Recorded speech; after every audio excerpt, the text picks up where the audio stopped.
Bienvenidas, bienvenidos, bienvenides. Esto es Zurdas, el podcast. Yo soy Cata. Yo soy Nani y hoy día tenemos un invitado muy especial, nuestro querido Iván Treskov. Él es dramaturgo, a ver si no me queda algún título abajo. Dramaturgo, actor, escritor, poeta, luchador social. Director de teatro. Director de teatro. ¿Qué más? ¿Qué mejor invitado, cierto?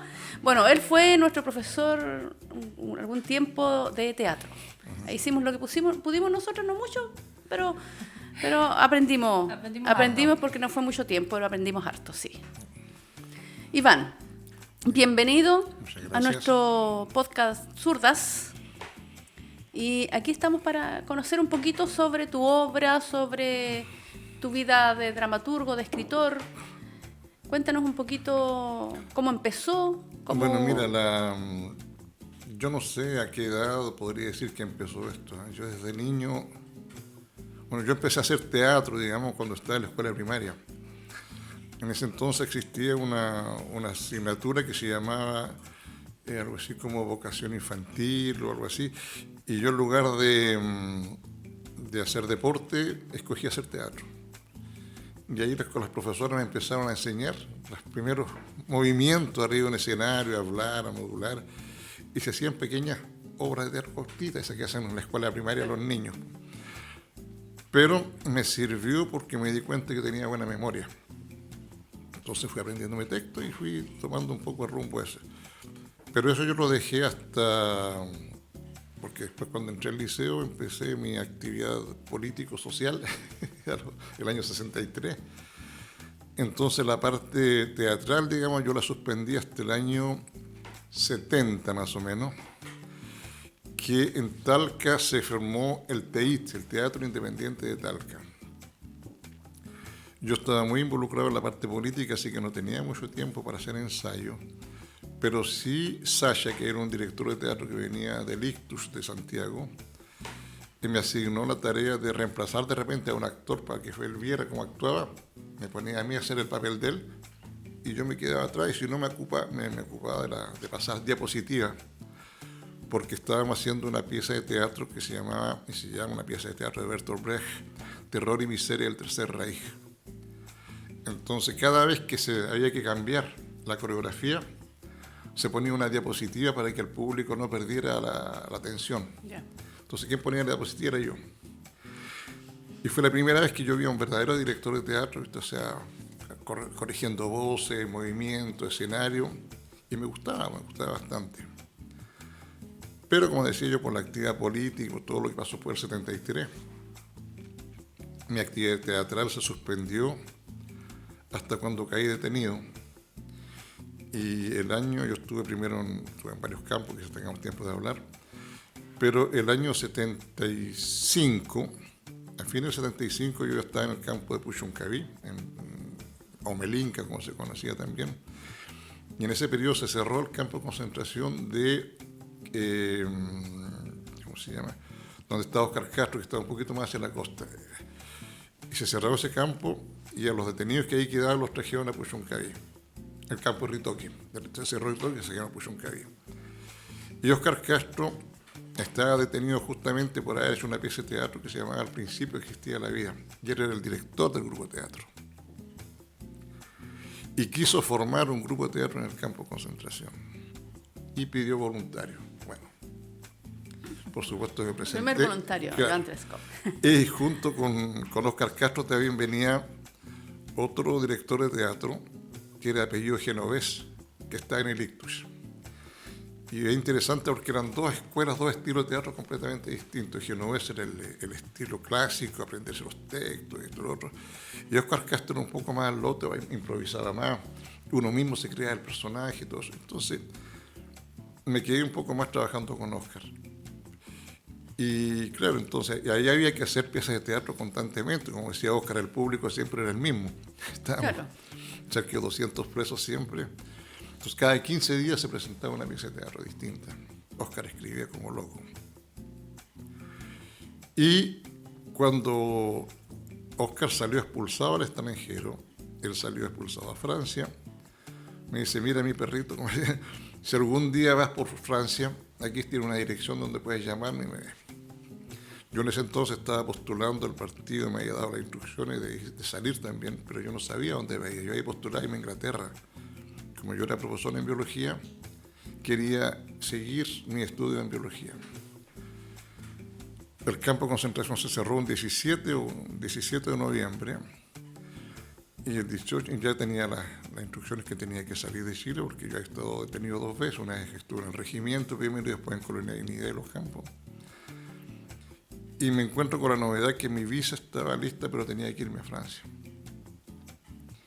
Así que llegamos a Francia un 2 de enero del año 77, con mi compañera, y a los poquitos días, por esas cosas de la historia, me encontré con la esposa de Óscar Castro, que yo la conocía porque cuando iba a verlo, estaba en el campo de concentración, y me habla que Óscar estaba allá, que quería formar el grupo de teatro, instalar de nuevo el teatro Aleph en Francia. Así que ahí me puse a trabajar con él. Y en el año 77 Óscar escribe una pieza de teatro que se llamaba La trinchera del supertricio, que simbolizaba en un barco, simbolizaba el gobierno de Allende, con todas las tempestades, los oleajes y todo eso, que eran todas las cosas que venían de afuera, ¿no? Que venían a... Y así que con esa pieza de teatro fuimos seleccionados entre varios grupos para ir al Festival Mundial de Teatro en Nancy el año 77. Con tan buena suerte que de las 4 actuaciones que teníamos previstas, hubo tanto público que tuvimos que hacer 8 y no alcanzamos a dar 10, porque no había más cupo. Y después de eso fui con Óscar, llegamos aquí a Francia, seguimos actuando allá en Francia, y de Francia después fuimos a actuar un poco a Italia. Bueno, y seguí yo con Óscar Castro, actué cerca de 35 años más o menos, estuve actuando con Óscar Castro en teatro. Ahí fue donde, al cabo de ciertos años de experiencia con él, porque Óscar, según el trabajo que tú hacías, como te ibas presentando, y uno iba haciendo todo tipo de personaje, saqué mi primer diploma de director de teatro. Óscar lo que hacía era que te tenías que tú escribir para sacar un monólogo. No, perdón, saqué como profesor de teatro. Entonces escribí un monólogo que justamente está basado en este libro, Los hombres sin rostro, que es un libro que habla del trabajo de la inmigración. O sea, que yo trabajé en Francia en la construcción, en medio de la construcción. Entonces yo decía que los hombres, los que trabajamos en la construcción, no tenemos rostro. Porque allá uno puede trabajar durante semanas o meses en un edificio y la gente que viene al edificio no te reconoce. O sea, cuando te ves después vestido de civil en la calle, no te saludan. Conoces al carnicero, al tipo que vende la fruta, todo eso, al mecánico, pero al obrero de la construcción nosotros somos como sombras que pasamos. Están como tras bambalinas. Claro, exactamente. Entonces, por eso yo puse Los hombres sin rostro. Y este libro, que fue muy vendido en Francia porque los sindicatos lo hicieron suyo, porque está en francés, trata el problema de la inmigración, lo adapté al teatro. Entonces con esto hice un monólogo que dura 1 hora 10 minutos. Y ahí uno tiene que demostrar todo lo que uno ha aprendido en teatro. O sea, tienes que moverte en escena, utilizar tu voz en distintas formas, cantar, recitar, pasar de un estado emocional a otro. Entonces ahí saqué mi primer diploma y después me acuerdo que Óscar nos dio una tarea de escribir una pieza de teatro o algo así, y yo me puse a trabajar sobre Neruda. Y escribí una pieza de teatro, trabajé varios meses, casi 6-7 meses en Neruda, y escribí una pieza de teatro que se llama Neruda Eterno.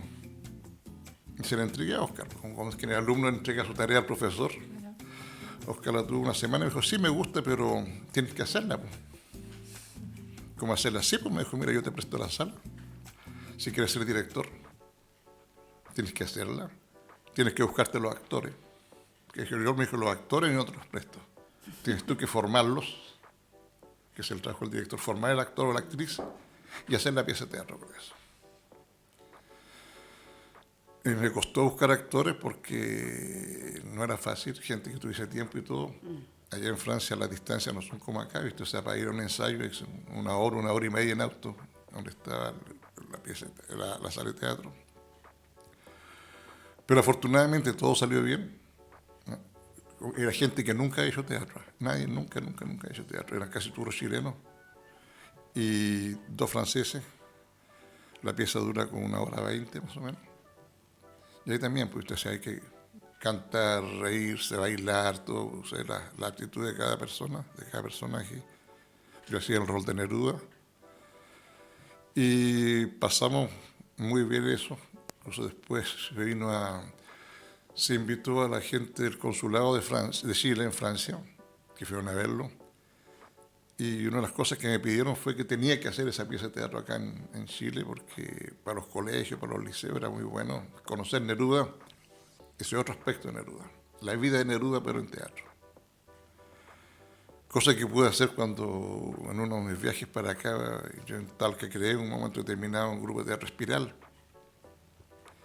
Y con ello hicimos esta pieza de Neruda, que incluso la hicimos en el Teatro Municipal de San Javier, también la hicimos en Santiago y en otras partes. Así que, bueno, eso es un poco la trayectoria mía en tanto que actor y dramaturgo, como me encontré sin querer queriendo pasar de simple actor a director de teatro y a profesor de teatro. Iván, yo justamente eso quería preguntarte. ¿Cuándo decidiste que querías ser director de teatro? ¿O fue simplemente una casualidad que es lo que tú dices cuando presentas este texto, digamos, de Neruda y Oscar te dice, ya, hazlo? Es que mira, Oscar nos ponía como barrera, decía, bueno, los que ya tienen 5 años, 10 años, 12 años, tienen ustedes no que quedarse acá. Lo ideal era que hiciéramos varios grupos de teatro. Claro. Y para poder hacer esos grupos de teatro teníamos que pasar ciertos niveles, ciertos exámenes, ¿no? Porque Oscar se ponía con otros actores franceses incluso. Cada vez que yo tuve que pasar a ser director y profesor de teatro, él venía a ver la pieza, pero con actores y actrices franceses de cierto renombre. Entonces era un examen que nos dejaba de ser nerviosos, un poco nerviosos para nosotros, porque era gente de peso, o sea, no era cualquier persona. Claro, un poquito de presión. Claro, y entonces, claro, yo quise ser director porque los que me dijo, no, si tú tienes cualidades, ¿por qué no te quedas con un grupo y tú podemos hacer en 2 partes, yo te presto la sala de vez en cuando? Y como a mí me gustan un poco los desafíos, bueno, ¿por qué no? O sea, es que si tengo un poco de tiempo, encuentro gente, ¿por qué no? Así que acepté el desafío y bueno, me transformé en director de teatro. Es bien bueno, ¿ah? Sí. Exigente sí, hay que decirlo. Es Exigente que, sí. Es que Oscar tenía un asunto, me acuerdo que una anécdota, ¿no? Una vez, no sé, estábamos haciendo la pieza justamente La trinchera del supertricio, que era quien nos hacía las coreografías y todo, era Daniel, la esposa de Willy Odó, compañera Méndez, que le fue coreógrafo del Ballet Nacional. Y teníamos que bailar estos bailes de la ¿cómo se llama? Del norte de Chile. ¿Tirana? La tirana, los bailes de la tirana. Pero teníamos que bailarlas con las máscaras de la diablada. El problema fue que la persona que nos hacía las máscaras de la diablada llegó con las máscaras 1 hora antes de la primera Y deben presentación. ser pesaditas, ¿o no? No son muy pesadas porque son de Plumavic. Ah, ya. Pero tienes un tubo de cartón y tú tienes que mirar por la boca, porque acá están todos los callos, las cosas. Sí, pues, es una... Y tú tienes solamente visión al frente. Entonces, difícil. ese día está invitada la prensa, gente, invitados, todo, una sala llena. Y nosotros no habíamos ensayado nunca con las máscaras. Entonces, el espacio vital para evolucionar no lo conoces. Y cuando estaba muy bien la obra, todo actuando, que sé yo, cuando viene esa parte de la tirana, y empezamos a pegarnos una cabeza con otra, los cachazos y todo, quedó la cagada, como se dice. Y yo, Oscar, segura rabia, la furia, que esto no puede ser, no es posible, pegó un portazo y nos dejó solo en el escenario y se fue con los periodistas, con la prensa, con todo ahí. Entonces, alguien de los actores, que era la principal actriz, le dice, disculpen, pero Oscar es así, ya luego vendrá.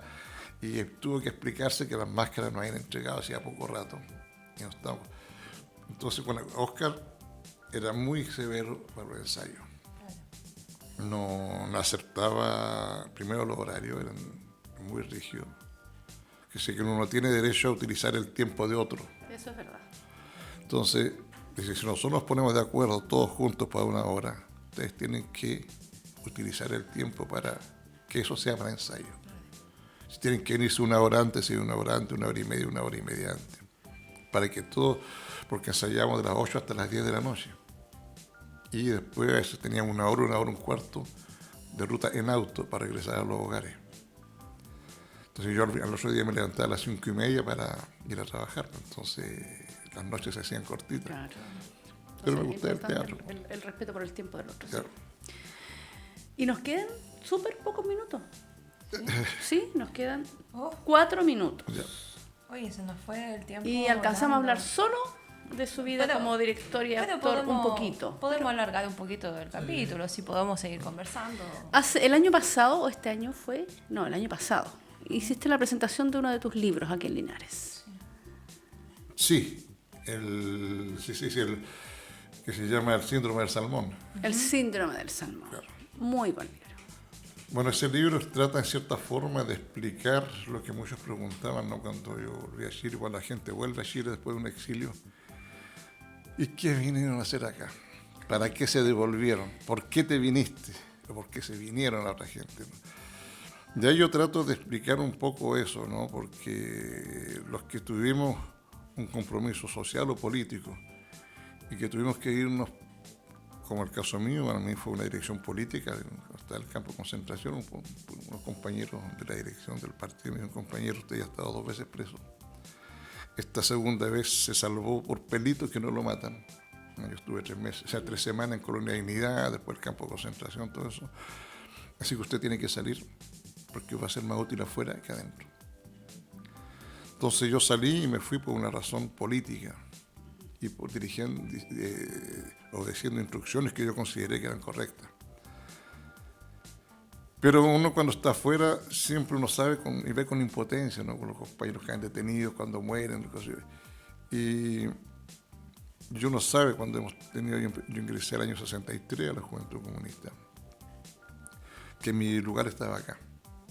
Y cuando empecé a poder regresar, que fue el año 91, siempre yo me trataba de acercar al partido en Talca y todo, y me fui dando cuenta que efectivamente mi lugar estaba más acá que allá. O sea, allá en Francia yo fui dirigente sindical, durante 10 años estuve en la dirección de todo París, de los sindicatos de la construcción, ¿no? Durante 10 años estuve en la dirección ahí. Pero me di cuenta que mi lugar estaba acá, y por eso decidí volver. Contra viento y marea, porque la verdad es que yo me venía a terminar de preparar una pieza que se llama El dueño del tiempo, y me pilló el estallido social, en el año 2019. Y ahí me di cuenta que mi lugar estaba acá. Me sentí de nuevo rejuvenecido con la gente, con todos, haciendo las mismas marchas que antes, y decidí no regresar a Francia. Lo que a mi familia en Francia le pareció muy mal, ¿no? Se produjo una ruptura completa que terminó finalmente con mi divorcio. Pero la pregunta que te hacían, ¿por qué usted viene? Está ahí explicada, ¿no? Yo regresé porque consideré que mi lugar estaba acá, y no en Francia. Y en Francia estaba mejor económicamente, yo era un jefe de departamento de una empresa más grande, hacía un trabajo sindical con la CGT, que es como la CUT de acá, pero de repente te hacen la pregunta, siempre está bueno, y este año, yo llevaba 41 años en Francia, te hacen la pregunta, ¿tú este año te vas de vacaciones a tu país? O sea, siempre está esa reflexión de que tú no eres de allá. No eres de allá. No eres de allá. Yo escribía y hablaba francés prácticamente correctamente. Porque cuando al principio actuábamos en teatro con Oscar, teníamos que actuar en francés, lo que no hizo que aprendiéramos un francés mejor. Pero eso de sentirse que uno siempre es extraño. Claro. Yo me sentía bien, pero ya de menos el terruño. Y por eso me vine. Y eso trato de explicar en el libro El síndrome del salmón, porque usted sabe que el salmón en un momento determinado decide regresar a sus orígenes, y morir allí. Yo pienso que voy a morirme acá. Ah, pensé que ibas a hablar. por No, eso solo quise- respiré. Ah, ya. Bueno, yo quería preguntar igual, desde tu perspectiva, ¿cómo relacionas? Porque yo tengo también mi teoría de que siempre el arte está muy ligada a la lucha, digamos, al trabajo social. Pero ¿cómo lo relacionabas tú entre quizás los libros o también con el teatro, con la lucha social que tú realizabas, po? Tanto acá en Chile como allá en Francia, ¿cómo lo relacionas? Bueno, en Francia era más fácil casi hablar del compromiso social porque la paleta de compromiso social era más grande. Un poco cuando trabajaba con Oscar Castro, sin embargo, por eso también yo pues que escogí Neruda, ¿no? Porque con Neruda uno también habla ahí entre los temas de Neruda, yo hablo de su compromiso político, ¿no? Que es una obra que quisiera de nuevo hacer acá en Chile, que se hizo como 8 o 9 veces acá en Chile, porque una cosa no se puede, mi punto de vista es difícil separar una cosa de la otra, ¿no? Yo, por ejemplo, cuando discutía, yo participé en numerosos congresos de poetas en Francia y en Europa, yo hablaba de los poetas azules, los poetas que se quedan un poco en la parte romántica y en el espacio y olvidan mirar la realidad que está alrededor de ellos. Entonces, para mí es casi indisociable estar en contacto con esa realidad. Y esa realidad yo la expreso en varios de los libros, ¿no? Mis primeros libros fueron de poesía, tengo 5 o 6 poemarios, pero lo que no impide que uno pueda ser más amplio. O sea, yo tengo libros que son libros de cuentos solamente, yo recuperé, por ejemplo, todas esas historias que la gente cuenta, no todas, algunas, perdón, que no tienen una explicación racional, ¿no? Que aparición del diablo, que esto y lo otro, que forman parte de nuestra literatura, de nuestras tradiciones, para que no se pierdan. La gente cuenta eso que es de los abuelos y todo, y hoy día se van perdiendo, y yo traté de recuperar algunas.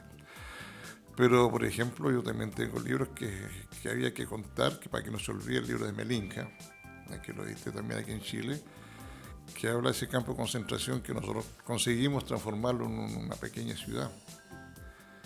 Y yo quiero hacer de nuevo una pieza de teatro bastante. Me pidieron una vez cuando estaba en Talca hacer una pieza de teatro que se llama Pasado y Futuro, que habla de la Colonia de Dignidad justamente, ¿no? Y porque son páginas de nuestra historia que no podemos cerrar los ojos. Yo pienso que si olvidamos el pasado difícilmente podemos construir un futuro. Y por eso que mi compromiso social será hasta el final, y mis escritos la mayor parte tienen un contenido social. Y yo soy de origen humilde, mi padre siempre fue militante, en mi casa podía faltar que comer, pero no un libro de contenido social.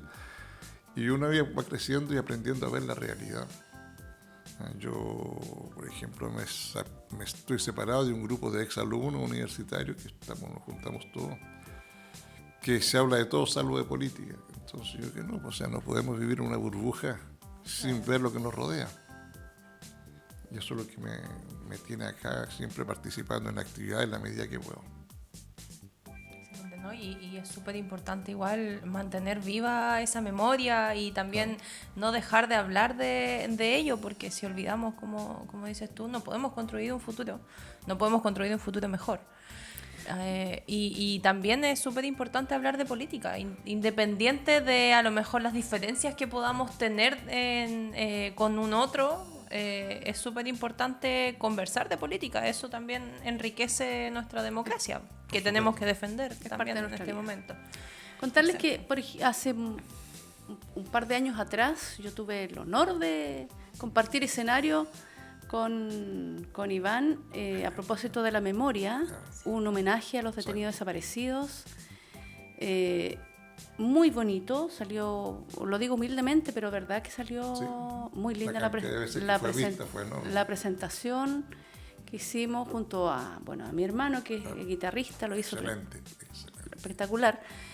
Fue muy linda la presentación y el homenaje que se hizo muy emotivo además. Estábamos en el Teatro Municipal de Linares, silencio absoluto, porque el tema, la letra del tema que hicimos es muy emotivo. Pueden encontrarlo en YouTube. ¿En YouTube? Sí, está en YouTube el video. Vamos a ponerlo también aquí en nuestro querido audiovisual nos hace también el favor y lo va a agregar al capítulo de hoy día. A lo mejor podemos dejar el nombre del enlace, claro, en la descripción. Podemos hacer algo para que puedan también revivir ese hermoso momento que salió maravilloso. Yo no tuve la posibilidad de verlo en vivo, pero sí lo vi en el video y se ve con un profesionalismo impresionante. O sea, el sonido se escucha, pero magnífico.